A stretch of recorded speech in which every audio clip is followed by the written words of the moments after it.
Let's get started. My name's Alicia. I'm an advanced sports dietitian and with Compeat Performance, and alongside the incredible Monica, I do all things Compeat Academy. So we are going to dig into a bit of a live session today. So any questions and things, please pop them in.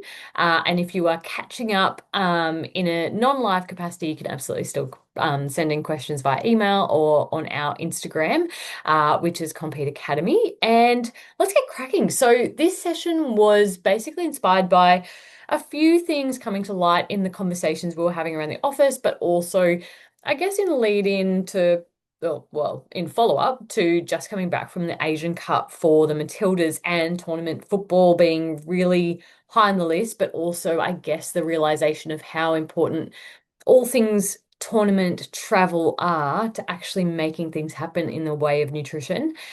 I'll be upfront, like this session is going to be way more around the real of sports nutrition, performance nutrition, and bringing the best out of whoever we're working with compared to just the science or the textbook version. It really is hopefully more the translation of that because the longer I work in sports nutrition, the more I realize that, particularly when it comes to this area, the knowledge that I have in the nutrition science is maybe 20% of the job, but the majority of the job is how we make that happen operationally and logistically and work through the prioritization of those things as well when we consider the science where maybe we're ideally going to sit, but where realistically we have to sit, and what are we willing to compromise on or make happen no matter what. So super interesting. I love this stuff so much. I think it's probably where my passion sits in sports nutrition a lot of the time because it really does overlap with behavior change and behavioral science. When we think about how do we help what we want to happen because it feels easy and enjoyable and there's really low friction in the environment. So I have experience in like the endurance multi-day stuff as well, alongside the elite professional team sport. So I do want to include all of this so that it's relevant no matter if you're working with an individual athlete that's traveling for their race or their event, or if you're working with a multi-stage event like cycling, all the way to things like your group squad-based travel, such as football, and other team sports. So hopefully we cover a lot today because the whole, I guess, underlying principles are the same. I think I want to start really with the months out.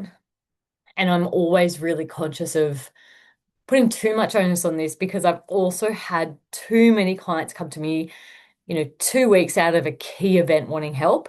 And so I'm appreciating that this isn't always possible. This is a really great thing to have if you've got time, and the ideal.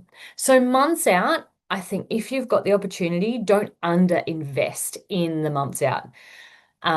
If you are someone who knows they need crucial deadlines to make things happen, if that individually for yourself is something that helps with productivity, set yourself guidelines in the deadline side of things to ensure that you're showing up in the weeks leading into this key event or key dates, organized and ready and informed so that you're not rushed, panicked, and missing really big opportunities.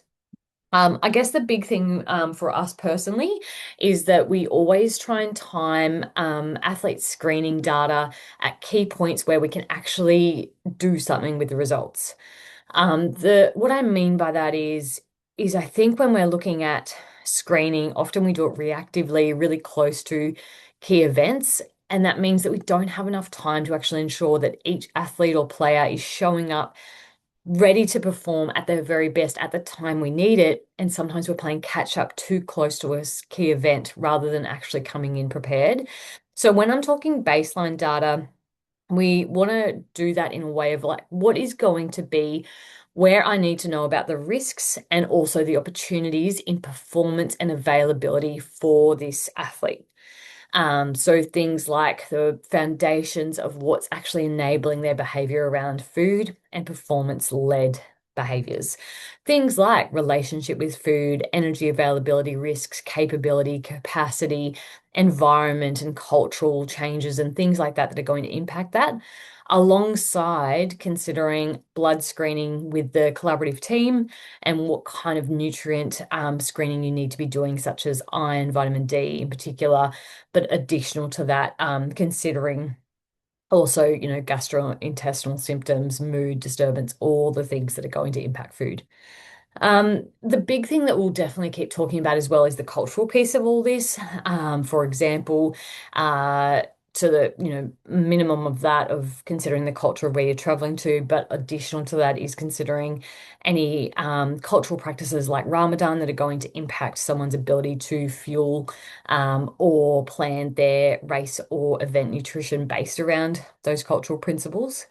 And a big one that comes up for us quite often, particularly in the sport of football, is environment. So, researching very early on, as soon as we know where we're going and the timing of that, what the environment is likely to be like. And any strategic challenges that we need to, any challenges that we need to strategically be ready for. So, things in particular, such as heat, cold, humidity, but also altitude are like the key ones that we're always looking at. And that then helps inform what kind of things we need to be prepared for in the lead in. So, for example, if the camp or tournament or travel is to altitude, what are we doing in the lead up to ensure that iron levels are optimal, that they're already supplementing, that we've measured any other risk factors, that they're acclimating if possible. Same with heat. Are they coming from hot, humid environments going into hot, humid environments, or are they coming from cold going into hot and humid? And we need to give them a head start with hot acclimation strategies like saunas, heat chambers, all those types of things. So there's lots to go into it in the way that you don't want to just know that. You then need to talk to your key stakeholders to, allocate budget, advocate for this practice to be prioritized, but also then communicate to your athlete how to do that, when to do it, and all the access points and timings that go with that. The other thing that environment really does help inform around food is things like cultural availability of familiar foods, the water safety side of things, food safety considerations, any risk of inadvertent doping by clenbuterol, as an example, if they're going to places like China and Mexico, and all the types of things that you just never thought you had to think about.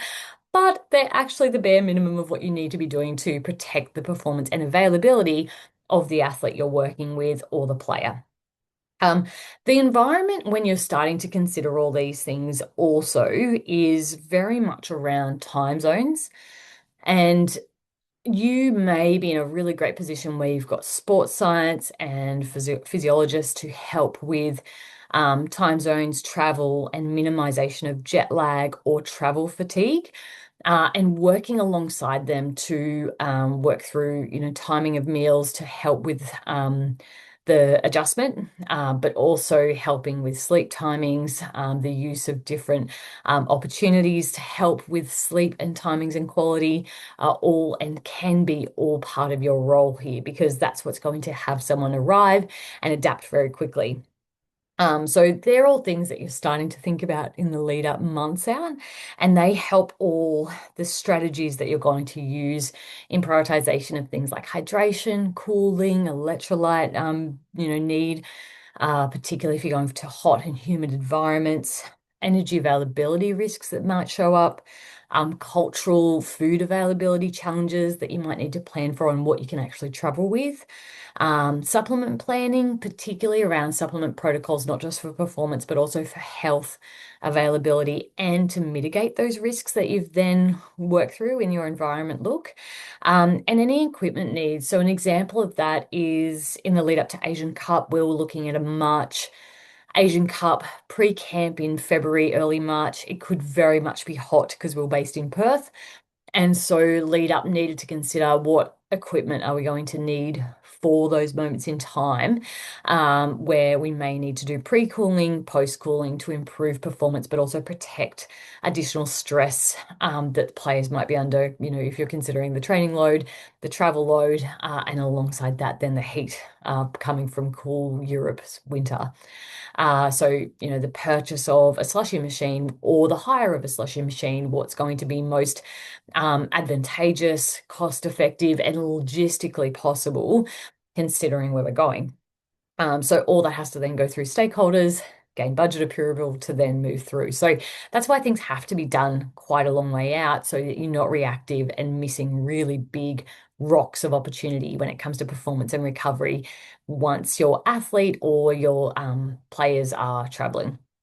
And I'm saying this in a way that I guess we need to be considerate of how we scale that based around who we're working with and also the budget that's available to us. So, for example, if you know that pre-cooling or post-cooling is a really key strategy for your athlete, you don't have budget to hire a slushy machine or get individualization there, you may actually then be able to guide them of how do you make a slush consistency with par cooling and par freezing Powerade bottles, as an example.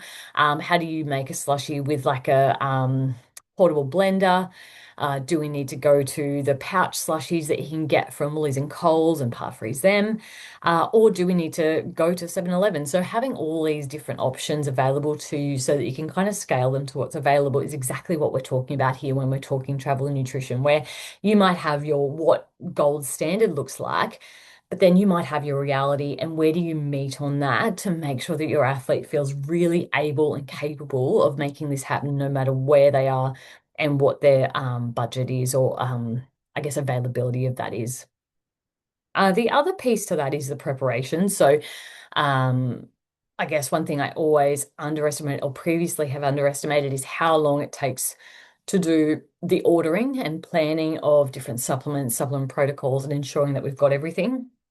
The main reason for that is that it's very hard in Australia anyway, to go to one place and get everything we need for a tournament or a competition, because there's different needs, different preferences, but also often supplement companies in Australia don't have the full range of products. So there's a lot of mismatching, there's a lot of mixed matching, sorry, and there's a lot of different scaling of how much you're going to need for the duration of time that we're over there. And they're all things that you can ease from the burden of your athlete, whether you're working individually with someone or for a team. Taking that burden of decision making is a really great superpower that you've got, where yes, your role is in the science of knowing what supplements they're going to need and planning for that and creating the protocols for that for them, but also in what is going to actually be the benefit of hiring me and working with me. It's actually releasing that burden and ensuring that everything that they need is taken care of. So, for example, having spreadsheets that scale and you're able to change depending on how many days you're away.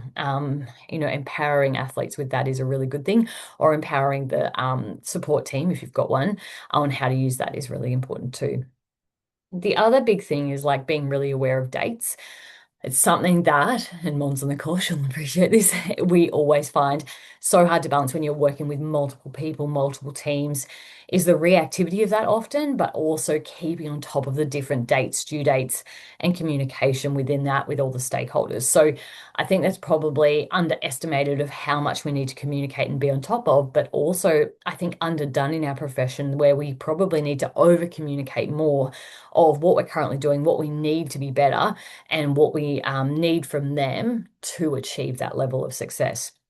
So being aware, for example, of travel dates, freight dates, when the stuff's landing or being removed, when shopping needs to be done by, when ordering needs to be arrived by, are really, really important. It means you've got to work backwards from that start date. So lots of organizational skills are necessary when we're talking travel and tournament nutrition. The big point, I guess, and I've mentioned it a couple of times, but I want to really hone in on that, is the textbooks and our learnings can absolutely help us understand what perfect can look like or should look like when it comes to performance. But you'll then be faced with what is the reality. And the reality could be changed depending on where someone is traveling to, what the budget is, what the capability is, the personnel are like. all these types of things. And that's really where we've got to sit in an order of prioritization of like, what do I actually need to be doing first? What are my non-negotiables? And how do I build up from there? And I'll definitely go through that a little bit in the back end because I have actually got a question around that as well already. Weeks out, it is all about the finessing and finalization. So you're packing, you're helping pack, you're guiding. If you aren't able to be with your athlete, but you're working alongside them, I can't recommend enough things like imagery to help them know what to pack, how to pack, shopping lists, putting it in different Ziploc bags, labeling. As I said, like your role is to know the science, but even more than that, it's to translate into their life. And if you're helping them pack in a way that then that science is very easy and very obvious and low stress, you have done an amazing job as a dietitian. Um, so reviewing menus, for example, can be a really key thing here. So asking for a sample menu or what the menu is going to be like, where the person's going is absolutely in your wheelhouse. Reviewing that in a way that appreciates that you won't necessarily be able to change all of it, but you might be able to make some small tweaks that make a really big difference to either the variety, the quality, the diversity of different things, but also really knowing where to push back and pull back and ensure that there's familiarity. If you're really concerned with a menu in the cultural appropriateness of it, so for example, if you've got an athlete traveling to an Asian country and there's very few Western foods available, there's a few options there where you can really guide your athlete on how to choose different foods and make it work, or setting them up with what you should carry in your baggage to then be able to create a meal that makes sense once you're there. Additional to that, it's getting those final details around what is actually appropriate and safe around food and also water. Will they be able to drink the water where they're going, for example? How safe is it? When do we need bottled water? What kind of food should they avoid because the risk is too high? Really making sure that they're well educated on that and it's really clear about the practices they need to follow. As an example, we have a team traveling to China. There is some risk in red meats, in particular, for clenbuterol risk for the farming methods, something they use in their meat production. And so we need to make sure we're communicating from the hotel, the chef, alongside that, the staff and players on what they need to record and what they need to do in practice if they are to eat meat over there or eat meat outside of the hotel. So little practices like that are really, really crucial, so that you're setting your players and your athletes up for success, but also with confidence. Um, it's probably on the same line. The weeks out are also an opportunity for you to communicate. So, communication could be different. It could be the goal being education. What do I need them to know going into this? They've already done their training, that's all taken care of. They're feeling ready in this place. We've done our ordering, we're all mapped out. What's the last pieces of education and knowledge I need them to have to take into this experience? It can also be communication in the way of refer back booklets and guides around periodization strategies or food access and supplementation. It could be the final tweaks on their race day planning or their match day planning, so that they've got it all in a bundle to refer back to at any point in time while still knowing that they can access you if they need. Um, and then also just any finalization of risk mitigation strategies. So say you've got allergies or intolerances, are there any other strategies or things you need to bring over to ensure that the adequacy of food is available, but also the water safety stuff that we've talked about as well? Um, Honestly, I can't say enough the importance of over communication. I had a call last week with someone I'm mentoring, and they're working with an athlete. And they're like, do you think I should be talking to coaches more? I was like, well, with what you're doing and what you're suggesting and what you're needing to achieve, absolutely. And I absolutely recommend gaining consent of that athlete to communicate and start to over communicate on what you need, what you're working on, and how they can help. And I think that, we've done courses in the academy on vulnerable conversations, stakeholder management. And if there's things that, you're spending all your time learning the science of nutrition, but you haven't really lent into that kind of learning, I would highly recommend our academy membership. The pro membership does the all the courses, and they include so much more than just the science. But that is something that we help hopefully guide you on and elevate your confidence in. Because when it comes to travel and key competition, key tournaments or races, that can be such a critical piece that also elevates the experience of your athlete that you're working with as well. Now, once you are either like in the days leading in and there, either in person or online or reachable, your role shifts, and it shifts depending on the capacity of you, the dietitian, the practitioner in that role. So, no matter where you are, you can still absolutely work through any travel nutrition strategies and travel planning before they arrive, but also once they arrive, on how they can accelerate their adaptation to the new time zone, for example, but also the new climate if that's relevant as well. The other piece is really going through um, if you can't be there in person, who are you elevating in that role? Whether it's the athlete themselves having to do this, or whether there's another practitioner or coach there that can help. How are you helping to elevate the practices that you need happen with them in mind? So, how are you communicating? How are you making that feel easy and doable and scalable back, depending on their, and be really respectful of their time available as well?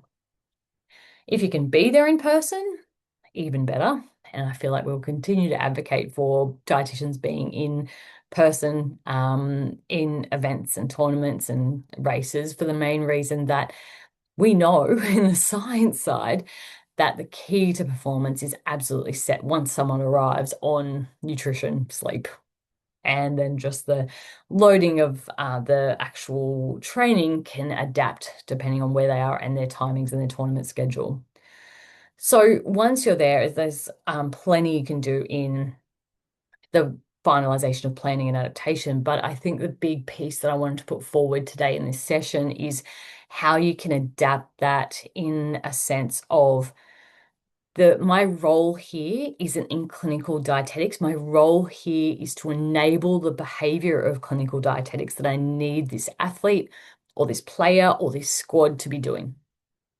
And what that switching question does is it's not about what you are trained for in the sense of clinician or clinical practice. It's what is my role here? It's to make what I need to happen happen. And I think the biggest piece of realization in this over my career is the need to swallow your pride because that sometimes looks like doing tasks that are monotonous and easy and repetitive, but it also means that you're doing your job perfectly. You are still valuable, even if you are filling up drink bottles. You are still valuable, even though I'm talking about myself here in this way, of like spending all my time on the slushy machine in the Asian Cup for a lot of it, and how many slushies we had to create because the purpose was there.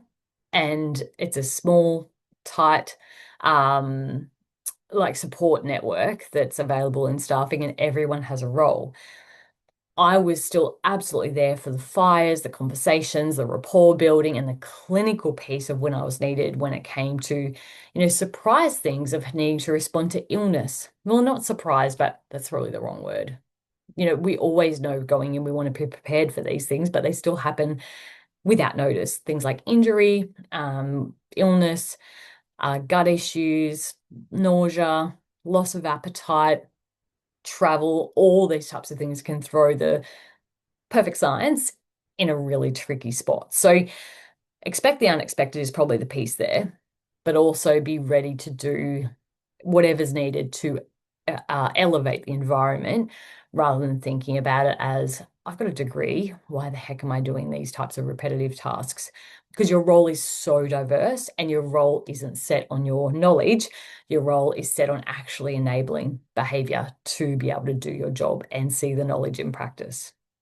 Um, Afterwards, after, a race, key tournament, all those types of things, We need to communicate to your athlete, communicate to your key stakeholders, and also communicate to yourself and reflect on yourself of what did I do well here? What do I need to improve next time? What did I miss? What are the opportunities that I think I can improve on so that you can continue to progress and get better and do better both for yourself in career, but also for your athletes. The other piece to that is ensure that someone is leaving in a way that they feel recovered, well supported, and ready for the next thing that they've got on. Whether that's travel, whether that's more competition, whether it's home, all those types of transitions can be really high risk and really hard for an athlete or a squad. Any handover obviously is also really important to the wider multidisciplinary team. And I cannot stress enough the discomfort, but the importance of reflections, learnings, and reviewing the success or not success of that practice that just occurred. I am so aware of time and I just spoke really fast, but also ran out of time. Obviously, there's more to cover than I realized. So I will open up two questions and we've got some questions ready to roll. So I'll have a sip of water and do those. The first question that we have is, do you account for any cultural differences in players' usual diet patterns? So when we're traveling, it is a really important part, and it's part of really that environment assessment, as soon as possible, when you know what's happening, of what is going to be the biggest friction pieces for this player or for this athlete in eating how they usually do and what's familiar and what they need to. And I think this is also a part of practicing that resilience that we want to teach our athletes, where it's not about perfect and it's not about being the same. It's about having flexibility and resilience to be able to respond to any adversities. And when we're traveling for competition, for racing, those adversities can be my familiar or normal usual option isn't available. I do have a loss of appetite. I feel a bit nauseous. I do have to change what foods I choose for safety, all those types of things. So, yes, I think when we're looking at travel nutrition, it is so important to also consider culture in that, with cultural availability of foods and cultural appropriateness of those foods. And if you are looking for a food to bring into a certain country, it's really important to search what is allowed to come into that country so that you don't come across any tricky things. You might have to get a doctor's letter for supplements, for example, or for any medications. They will do that anyway. But also for food, there are some regulations depending on the country someone is traveling to on what is going to be able to be brought into that country as well. So just being really aware of that, and that's absolutely part of your role. There will be pieces that you can plan for in advance in that area, where the cultural side, you can, ask for menus in advance, really look at opportunities to, find other places to eat or bring your own food in. AI is excellent in that, of putting them to task of them. AI to tasks of this is where we're going, this is what they usually eat, how do we translate that into the environment they're going into and it really helps with planning ideas and translation of those ideas as well. I hope that helps. The other question we've got is, what are your non-negotiables with food while touring versus what you would be willing to compromise? This I find so hard, and I think it's because we love the science so much and we love the ideal and we get hung up on that a little bit. Compromise is part of the job in many ways because of, say, budget constraints or capacity constraints, but also because it will depend on where someone is going, the time you've got, and what's available there. The way I want you to think about this question isn't a black and white, what is my non-negotiables and what's not. It's how do I ensure that I have the best opportunity to help this athlete be available to perform? And that flip to availability as your sole key purpose really helps highlight what is my non-negotiable. So, for example, when we're talking availability, it is physical availability as number one.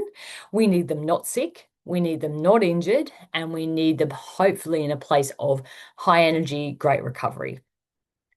We also need them mentally available, in not having high stress, minimizing risk of anxiety, guilt, shame, confusion, all those types of things as well. We need them acutely able to make really great, strong decisions, be focused, be decisive, and also able to concentrate and have really steady mood.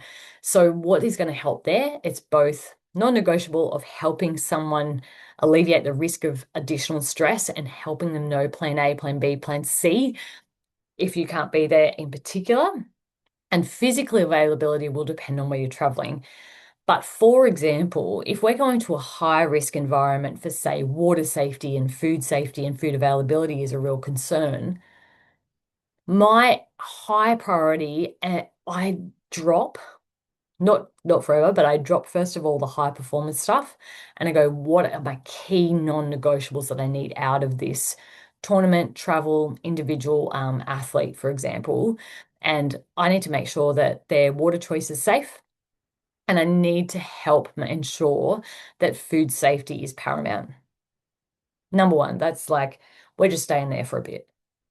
Once I can assure them of that and plan around that as much as possible, then we can chunk on the performance elements of, ensuring energy availability, for example, protein sources, carbohydrate availability, hydration, but also things like your recovery, your planning, and what you need to carry.